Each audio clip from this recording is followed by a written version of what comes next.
This is the yard. It's literally under the underpass. Anthony, I hope you got these things for free or for super good deal, because oh my lord, oh lordy lordy, look at this. Oh god. I hope I'm in the right place. If I'm not, I don't know how the hell I'm gonna get out of here. Wow. Jesus. Wow.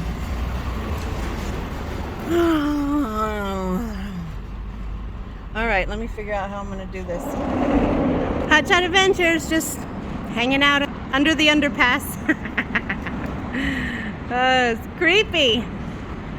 Hey, there's a truck coming. Cool, maybe he knows what to do. Because there's like a guy over there. But I'm not sure if he like lives here or if he works here. So I don't want to go approach him. Let's see what this truck has to say. No, that truck just kept telling me, all right, and thumbs up. So I have no idea what's going on here. Oh, wow.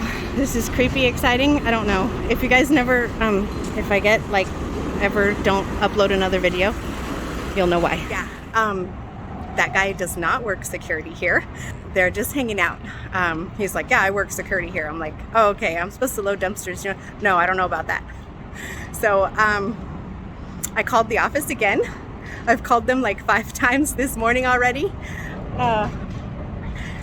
Just to make sure, because there's no address, obviously. There's no address, right, for an underpass. So to make sure I go to the right place. Thank God at least there is space here. And they said that they're sending a driver to come load me. So I told her I was gonna lock myself in my truck. I was like, have you ever been here? She's like, yeah. I'm like, ooh. If you guys never hear from me again, if I never upload another video, this was my last known location, okay, in Oakland, California, under the underpass. Come find me, you guys. So, the guy says the forklift is stuck. So, that's my loader. He's trying to unstick the forklift with his truck and his chains. Like, I really don't want to go over there to help him, but I think I'm gonna have to, just to get this ball rolling. Forklift is stuck in the container that it's been hiding in. And this nice man came to save our day. The forklift is stuck on the lip on the bottom. There's like a little lip and it's stuck on there, so he's lifting it up and hopefully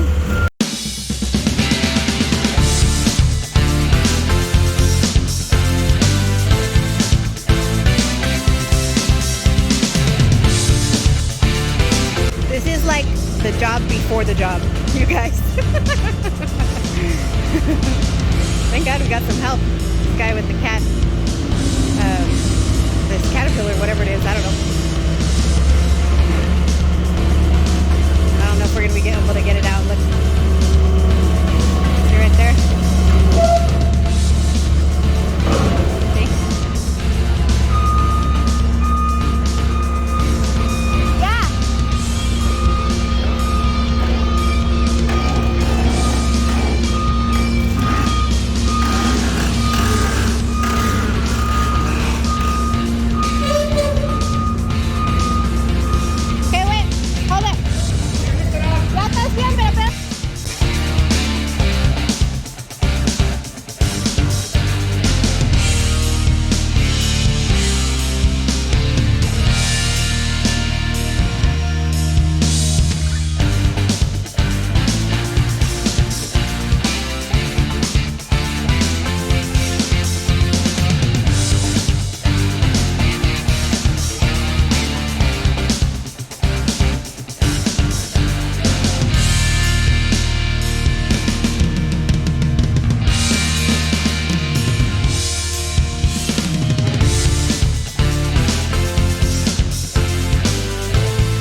ridiculous. It's disgusting. What's up? Go forward? Okay. Oh my God, it's a mess, you guys. It's just been a giant mess. Let's go in the truck, take my gloves off again. I've been here for 3.5 hours. This is the worst. JD Services, the trash people here in the Bay Area, you guys suck. The lady was rude to me, got me out here.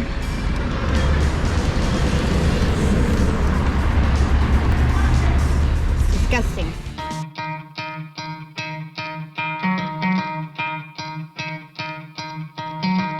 Try to play, but you're never gonna beat me. Look the other way, what I'm doing ain't easy. Bloody hands stained from the people who deceive me. Muddy hands break through the chains, go free me. Looking for change, looking for pain. Pulling a mob, pushing a train. I'll never stop, stick to a lane. Pick up the pieces and go rearrange.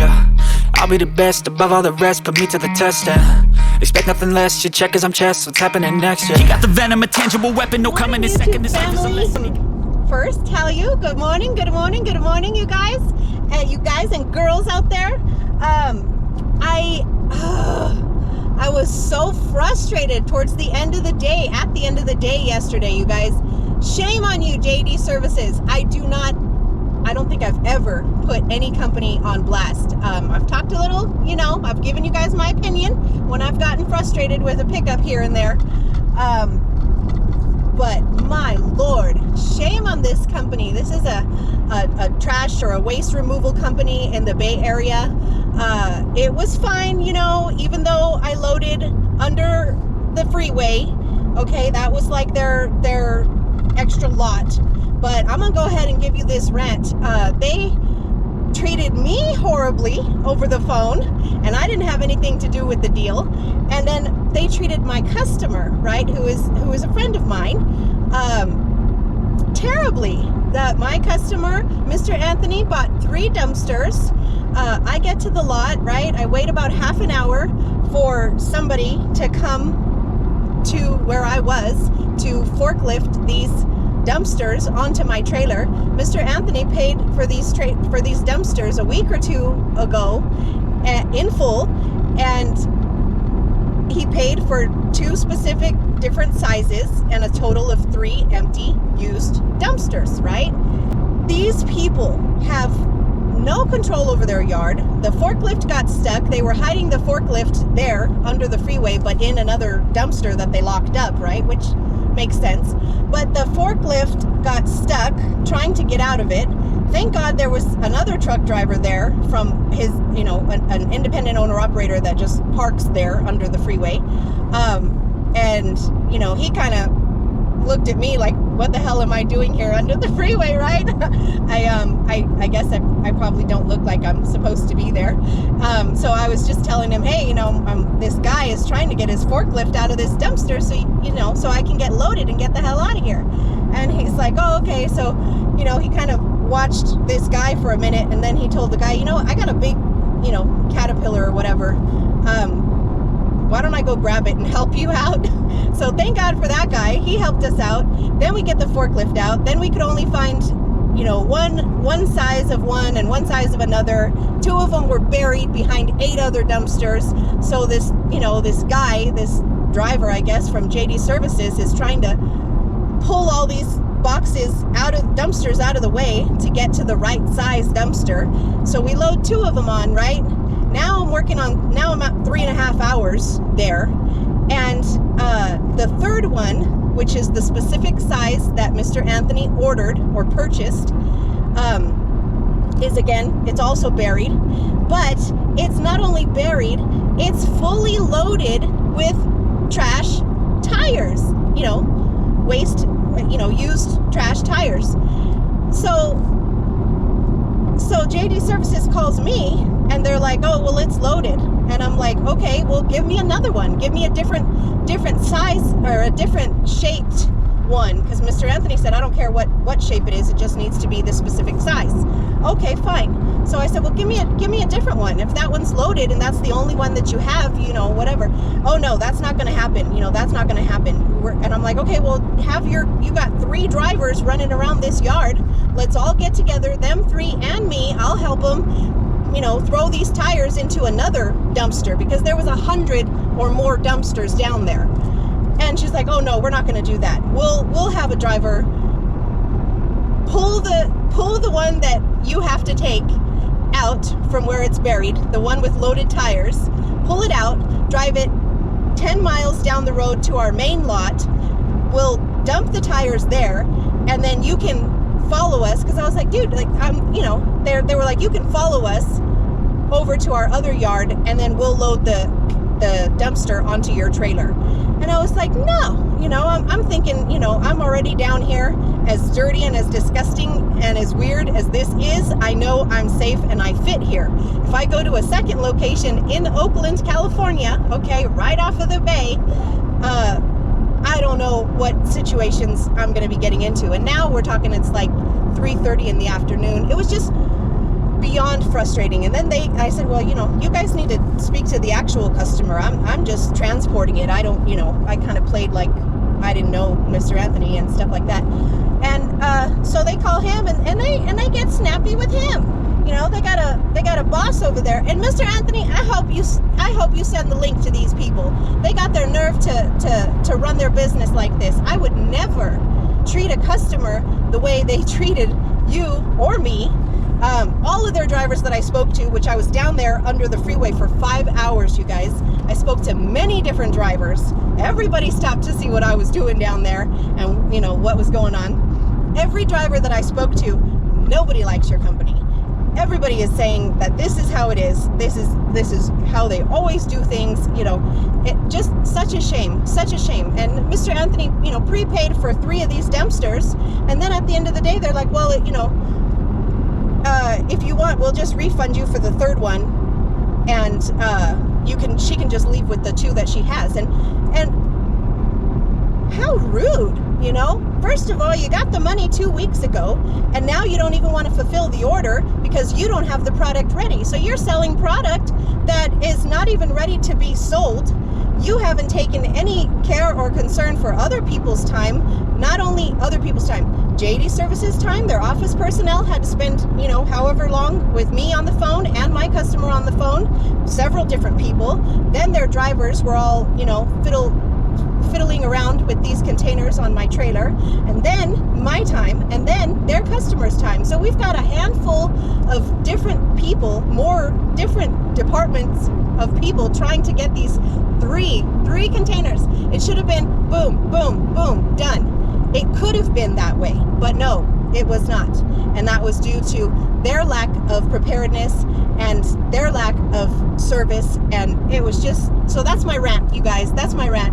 Mr. Anthony, you forwarded to them. I can't believe them. Shame on them. Hope they go out of business, and somebody else that's raring to go, that has better service, and even if it comes at a higher price. But I hope somebody is in line right after them to take over, because they got a cluster F going on, you guys.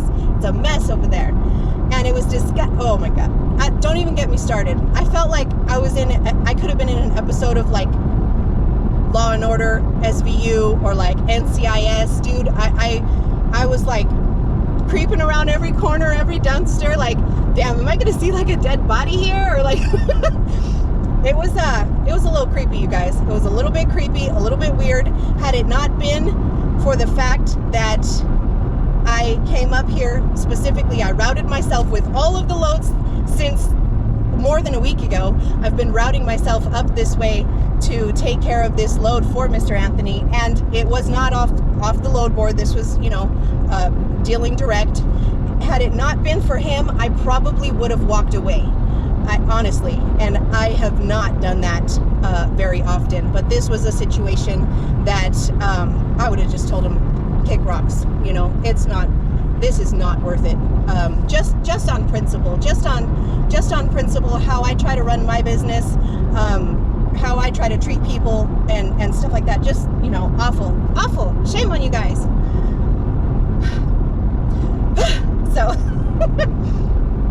So So I'm still trying to make it out of California. As a result of the 5-hour delay to load 3 little pieces, I had to shut it down in California. I was hoping to make it to Oregon yesterday, but that was just not possible after the length of time that I spent loading this freight. Oh, and then let me back up. So then the third dumpster, right, full of tires, they pull it out from wherever it's buried at. It's full of tires. And the office tells Mr. Anthony, well, you know, if you guys don't want to run over here to our other yard, and she follows our driver and waits for him to dump it, and then he can load it on. If she doesn't want to do that, referring to me, then you can just take the piece loaded, and you can dispose of the tires. Can you believe that? Can you really believe that? So I am supposed to be hauling 3 empty dumpsters, but the dumpster at the rear is fully loaded with trash tires that their customer, as well as my customer, is now going to have to go run to the dump and pay diesel, time, dump fee, all of those things. I have to spend extra on gas, you know, diesel, because I'm hauling probably at least an extra 2,000 pounds. God knows how much it is. It just, that was their solution. Either spend more time and follow us around while we have to dump the tires specifically to what we want, not what the customer is, not what's most convenient for the customer. Either do that or take it loaded. Can you believe that? I hope he got a discount, and I hope, you know, I hope you can find your dumpster somewhere else next time, because that was just probably one of the worst loads I have been at in quite some time. I can't really remember off the top of my head another one that was so bad. Anyways, you guys, I'm just getting into Oregon now. It's like 6 o'clock in the morning. It's just crazy. So I am gonna drop these today and hang out. I get to visit the farm. I get to visit my farm friends. I don't know who I'm gonna see, but I'm excited to see everybody, and get to see the cows and everything. So very excited for that. That is, you know, some silver lining. That is gonna be that's a little special treat for me, and you know, I just keep making the best of it. But that is, there's a speed trap ahead. Oh, there's a speed trap ahead, you guys. That is, you know, that is how it goes sometimes. You know, it's just one of those things. You show up to these places, you don't know what the heck is going on. What is going on here? It's not a speed trap. It's something else going on here. Oh, it's a cow that's loose. Oh, she's going through the barbed wire. Oh, no, don't go through the barbed wire, sweetheart. Let me show you guys. The barbed wire. There she goes. Oh, okay. That's what it was. Cow got loose. Cow loose. All right, he got it. She jumped through that barbed wire. Boy, barbed wire ain't no joke, but she went through it. Anyway, I just got a piece of it, a piece of the cow jumping through the barbed wire on my cell phone. But yeah, so you know, whatever, right? Like, whatever. It's Wednesday. I left the house Monday. I loaded, you know, $600 and came up from Southern California to the Bay Area.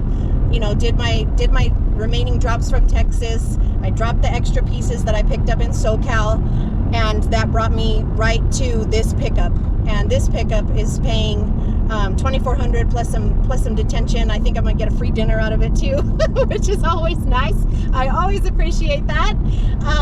So you know, that's a little extra. And yeah, and then I need to plan myself south because my beautiful daughter is getting her first job, and she has to go to the orientation. More about that, you guys, on the other channel. I know I've been neglecting my other channel, Natalie's Ranch Adventure. I know I have been neglecting it, but this business has just taken over my life right now. I haven't been home very much. Lexi has been home. She will be 18 years old, you guys, next month. I am not that old, but I guess that means I'm getting older. And she's got her first official job that we're actually both gonna work. So we both got hired on, but more on that, you guys, if you want to follow that story and check that out, that will be on the other channel.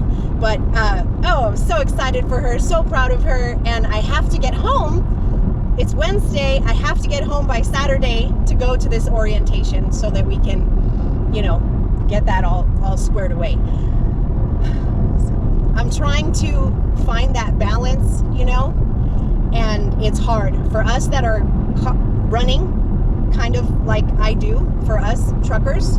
I don't care what kind of equipment you're in. I was just talking to Joseph, one of my Patreons, yesterday, and he was like, yeah, you know, home life has kind of, his exact words were better, but so forgive me, but basically he's trying to find that balance too. You know, he's been running really hard since he started his business, which is probably almost on its second year now. I've been working with him for quite some time, keeping in touch with him for quite some time. But you know, it's hard. It's a struggle to find that balance, and I'm a firm believer in balance. You know, where there's balance, there's peace. You have, you know, you have less stress. You have less, you know, everything. I think, in my personal opinion. So it's it can be difficult to find that balance between running loads and generating revenue and still having a life, still having a family life, still having a personal life, still having friends, still being able to go on trips if you enjoy vacation or you like Vegas or Hawaii or whatever, you know. It can be one of those jobs where it's difficult to find that balance, and that's how I feel right now. Is I'm like a little bit out of balance because I've been super hyper focused on the business and getting things going and training Ruben and, you know, getting just all this stuff. You guys have been watching. It's a constant battle, but it's certainly not impossible, and I still firmly believe it is still worth it. There is definitely money to be made out there. There are better ways to do things and worse ways to do things, but there's still money to be made out here, and I'm gonna enjoy it. I'm gonna keep pushing forward, keep running loads, keep doing what I gotta do to get me to the next plan and the next stage in, you know, what I have going on next. So you guys stay tuned. Let's get to Washington. Let's unload this stuff and see what kind of fun shenanigans we can get involved with at the farm, and see what kind of backhaul I get for the return trip.